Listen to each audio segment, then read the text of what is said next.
This video contains spoilers for The Horror of Hormak from the new novel Tevinter Nights. If you haven't read it, turn off the video, read it, and come back. Done? Wonderful, let's go. We start off with two wardens, Ramesh and Lesha, on a rescue mission of an overdue warden expedition. They were sent to Hormak, somewhere in the Nevaran mountains. Even on their way through the forest that leads to the mine entrance, they feel a darkness hanging over the woods. The air was thick and the woods felt hateful.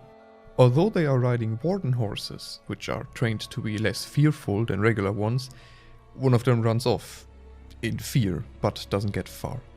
All Ramesh hears when going after it is rumbling earth and a shiver-inducing cracking of bones. Also, yes, I'm using Witcher music. DA just doesn't have any proper horror music.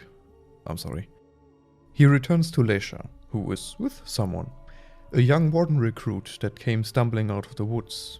Her mind was broken by something she saw, so deeply terrified that she clawed out her own eyes, ranting on about how they didn't know but now they do and that she paid the price.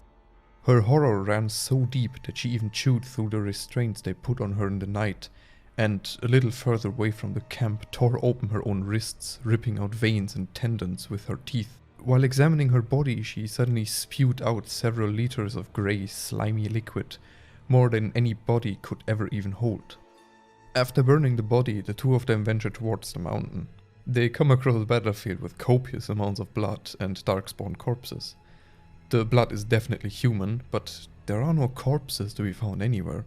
All they see is mutated darkspawn, more mutated than normal. Hurlocks with extra arms, shrieks with genlock legs, an emissary with two heads, that sort of stuff. Investigating the area, Lesha discovers an entrance of sorts, leading deep into the earth.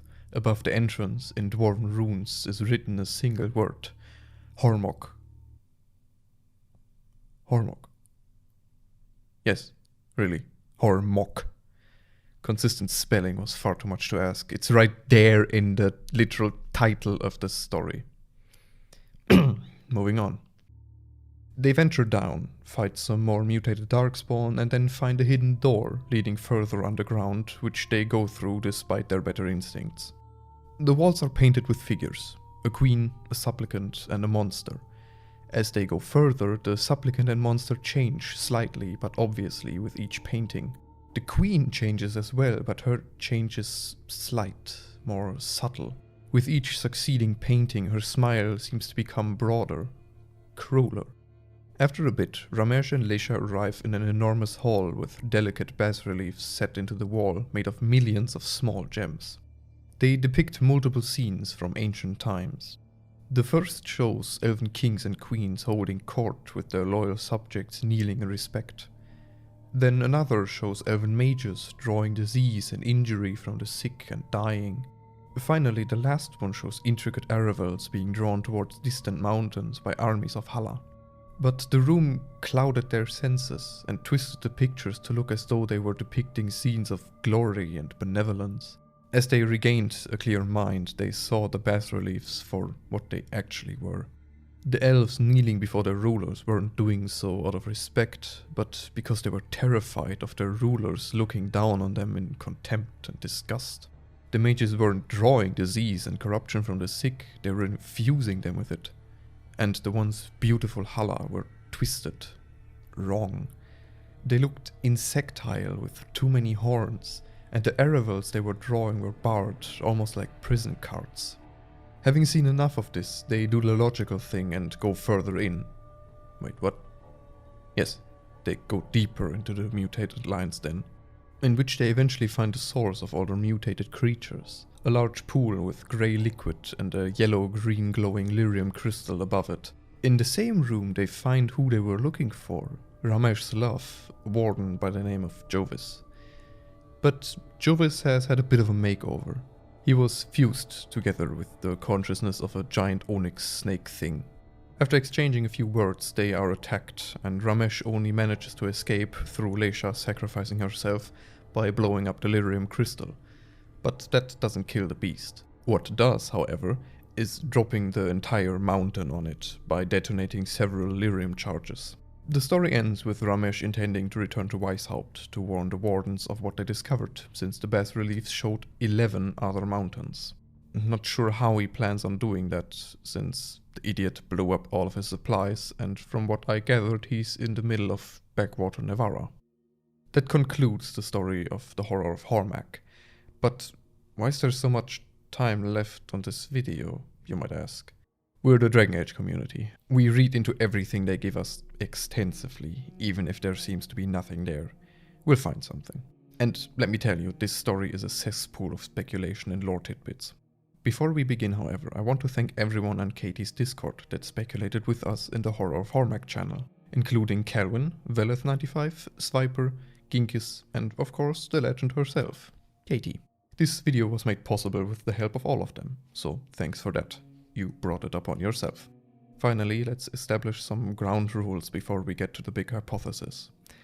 All of this is speculation, some of which is backed up by canon lore, some of which is just us thinking outside the box and adding things up. The hypothesis is the Qunari were made using Ghilan'nain's pools. Let's start from the top and work our way through history.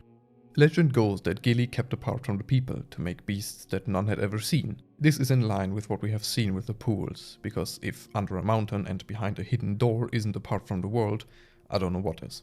So she used those pools, of which there are apparently multiple, to make creatures, some of which can be seen on the walls.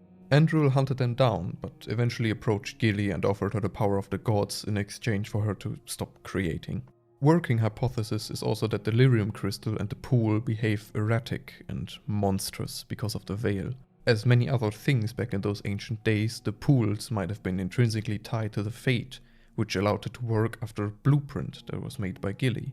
And when the veil went up, this blueprint vanished, and now the pools are more like playing the lottery. But instead of money, you get arms for nipples. I have nipples on my head! As for the horrifying implications of the bas-reliefs, it's unknown what she continued to use the pools for. Nothing good, that's for certain, since we know the Evenurers weren't exactly kind to their subjects. Fast forward several centuries and we arrive at the dwarves expanding their underground road network, the Deep Roads. While doing so, they stumbled upon an ancient chamber of obviously elven origin and strange magics. Given that they're not well versed in such things, they call upon people who are, and also happen to be their strongest allies, the Tevinter Magisters. Confronted with a pool that shows erratic magic behavior, the Magisters do what they do best, use slaves. Having been granted an ancient pool of magic that seemingly allows for the transformation of creatures, they begin to experiment with their totally willing and not forced upon subjects. In Inquisition we can collect a mosaic by the name of Sacrifice. In this modded version, done so to show more contrast, because let's be honest, you can't see shit in the original, we are presented with multiple things. Some small skulls, 2 large Qunari skulls, several Magisters, and one upside down hanging boy that's being used as an emo bingo board. Aside from the 2 Qunari skulls, there doesn't seem to be that much going on, but the Codex entry reveals more. We're told that the person hanging upside down that now looks vaguely human was originally a Qunari. Someone has simply chipped away the horns in the mosaic. Why Tevinter though? How did we come up with that? There are some things that point to the Magisters being responsible more so than the ancient elves. Firstly, Corypheus seems to have in-depth knowledge of the Qunari race, stating that their race isn't a race but a mistake, and also a line about their blood being engorged by decay. Then we have Aurelian Titus, who, while melting faces of Qunari, states that Dragonfire might have been their birthright. Another mosaic in Inquisition by the title Freed Are the Slaves, big sarcasm there, shows a large amount of Qunari in chains and Tevinter Magisters overlooking them. That in itself wouldn't have been remarkable. What is, however, is that there used to be more Magisters carved into it. There used to be 7 of them, just like the Magister Sidereal. And according to history, the first reported sighting of Qunari, aside from a small camp in the ass end of nowhere, was 630 steel. That small colony was reported to have landed around -410 ancient, which is within the time frame of Corypheus having been able to have knowledge of them. But what are they? To be perfectly honest with you, I'm not entirely sure about that one. Only thing I am certain of is that they were infused with dragon blood. They might have been elven slaves that were infused with dragon blood by the Magisters, given their inclination for brooding and pointed ears. They might have been scaled ones that were experimented upon by the dwarves and magisters alike. It could also be that the scaled ones were a byproduct of those experiments, simply a mistake that broke free, and over many years evolved into the horned giants we now know. It is within the confines of the lore that you can grow scales from drinking too much dragon blood, so why not create an entire race from it over generations? As for the why, there also isn't a definitive answer until the devs give us something more. Hubris of the magisters could be one, simply experimenting on people for reasons of why not? Attempts to emulate the ancient works they might have seen on the walls, or perhaps as an army to fight against something or someone. It's not by any means a waterproof hypothesis, but one thing I am sure of is that the Qunari were made long after Elvenan fell. Otherwise the in-depth knowledge of Corypheus and Aurelian would make no sense to me, as there doesn't exactly seem to be a library section dedicated to the creation of the Qunari. Until we are given another game or novel with more information, we're sort of stumbling in the dark here, but whatever the reason may be, and whoever it was, it is highly likely that the Qunari are not a natural race. They were, like me, just a mistake. You are a mistake. You should never have existed.